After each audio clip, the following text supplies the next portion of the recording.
इच्छा पूरी नहीं होती तो क्रोध बढ़ता है और इच्छा पूरी होती है तो लोभ बढ़ता है। इसलिए जीवन की हर स्थिति में धैर्य बनाए रखना। धर्म केवल रास्ता दिखाता है, लेकिन मंजिल तक तो कर्म ही पहुंचाता है। वह जो सभी इच्छाएं त्याग देता है, मैं और मेरा की लालसा तथा भावना से मुक्त हो जाता है, उसे शांति प्राप्त होती है। श्री कृष्ण ने कहा है, अगर तुम्हें किसी ने दुखी किया है तो बुरा मत मानना। लोग उसी पेड़ पर पत्थर मारते हैं जिस पेड़ पर ज्यादा मीठे फल होते हैं। स्वार्थ से रिश्ते बनाने की कितनी भी कोशिश करें, वो कभी नहीं बनते हैं। और प्रेम से बने रिश्तों को कितना भी तोड़ने की कोशिश करें, वो कभी नहीं टूटते। अगर व्यक्ति शिक्षा से पहले संस्कार, व्यापार से पहले व्यवहार और भगवान से पहले माता पिता को पहचान ले तो जिंदगी में कभी कोई कठिनाई नहीं आएगी।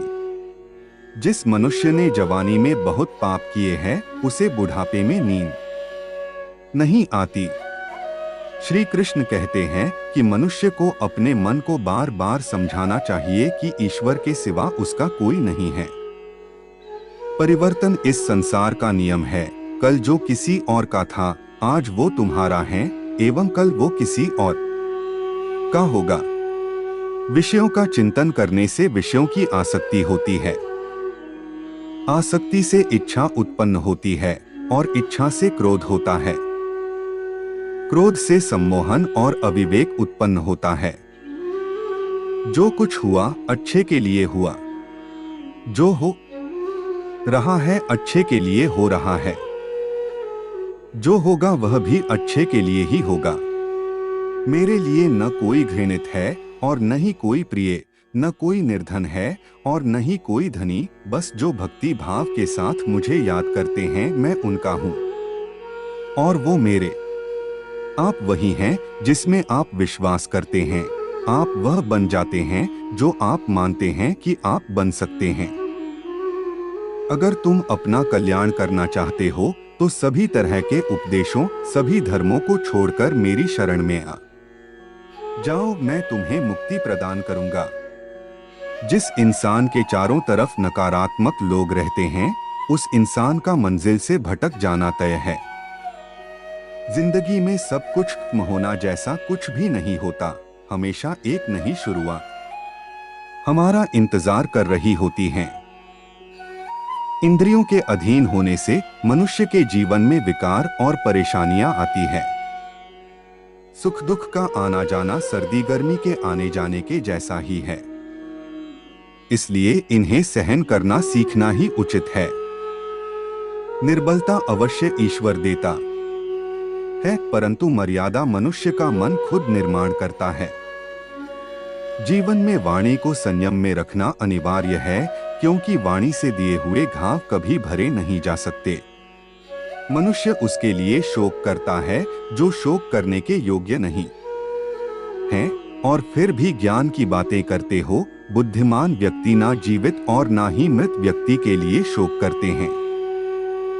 मैं हमेशा तुम्हारे साथ और तुम्हारे आसपास रहता है, चाहे तुम कुछ भी कर रहे हो। जो हुआ अच्छा हुआ, जो होगा अच्छा होगा। स्वयं को मुझ पर छोड़ दो, अपने कर्म पर ध्यान दो। कर्म ऐसा जो स्वार्थरहित पाप रहित हो। जीवन में समय चाहे जैसा भी हो, परिवार के साथ रहो। सुख हो तो बढ़ जाता है और दुख हो तो बढ़ जाता है। मोहग्रस्त होकर अपने कर्तव्य पथ से हट जाना मूर्खता है, क्योंकि इससे ना तो तुम्हें स्वर्ग की प्राप्ति होगी और ना ही तुम्हारी कीर्ति बढ़ेगी। श्री कृष्ण कहते हैं कि सत्संग ईश्वर की कृपा से मिलता है, परंतु कुसंगति में पड़ना मनुष्य के अपने ही हाथों में होता है। कर्म का फल व्यक्ति को उसी तरह ढूंढ लेता है जैसे कोई बछड़ा सैकड़ों गायों के बीच अपनी मां को ढूंढ लेता है। इस संसार में कुछ भी स्थायी नहीं है। मैं सभी जीवों में विद्यमान हूँ। मैं चींटी में भी विद्यमान हूँ और हाथी में भी विद्यमान हूँ। मेरे भी कई जन्म हो चुके हैं, तुम्हारे भी कई जन्म हो चुके हैं। ना तो मेरा अंतिम जन्म है और ना यह तुम्हारा अंतिम जन्म है। व्यक्ति कर्म करने से कभी छुटकारा नहीं पा सकता है, इसलिए तुम्हें हमेशा कर्म करते रहना चाहिए, क्योंकि कर्म के बिना तुम्हारे शरीर का निर्वाह भी नहीं हो सकता है। परिवर्तन ही संसार में स्थायी है, इसलिए परिवर्तन से नहीं भयभीत नहीं होना चाहिए। जो लोग दूसरों की सहायता करते हैं, ईश्वर उनकी सहायता करते हैं। जब यह संसार ही स्थायी नहीं है, तो इस संसार की कोई वस्तु कैसे स्थायी हो सकती है। आत्मा शरीर को वैसे ही छोड़ देती है जैसे मनुष्य पुराने कपड़ों को उतारकर नए कपड़े धारण कर लेता है। मन शरीर का हिस्सा है। सुख दुख का एहसास करना आत्मा का नहीं शरीर का काम है। मान अपमान, लाभ हानि, गम और खुशी सब मन का खेल है। आशा है आपको कृष्णा कोट्स इन हिंदी पर आधारित यह ब्लॉग पसंद आया होगा। यह ब्लॉग अपने दोस्तों और परिवार के साथ जरूर शेयर करें।